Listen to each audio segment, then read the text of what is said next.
Alors, j'ai monté Jésus de Marseille, j'ai lu la première page et je me suis dit non mais ça c'est bon, j'y vais.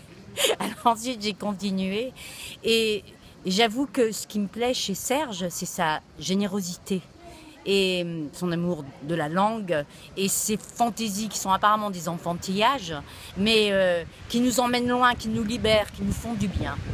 Et en plus, il traite toujours le sujet qu'il annonce. Alors au départ, Jésus de Marseille, c'est un solo. Et intuitivement, je me suis dit, c'est une commande même de Christian Mazzucchelli, son comédien complice de plein d'aventures textuelles. Et puis, intuitivement, j'ai eu envie d'un duo. Et puis d'une fille et un garçon. Voilà, pourquoi j'en sais rien. Voilà.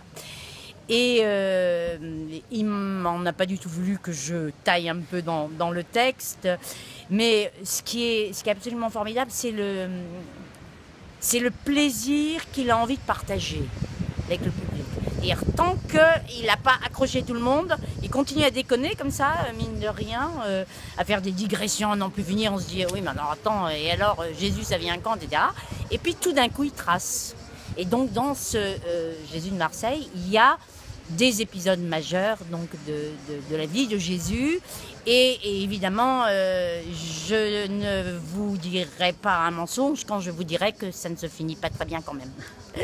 Et heureusement, parce que le mystère reste entier, le mystère de cette figure mystique religieuse. Et ça se joue, faut pas oublier, dans cette oasis qu'est le Théâtre des Halles, sous le chapiteau, et venez nombreux surtout. On a besoin de vous pour ce moment de bonheur. Merci.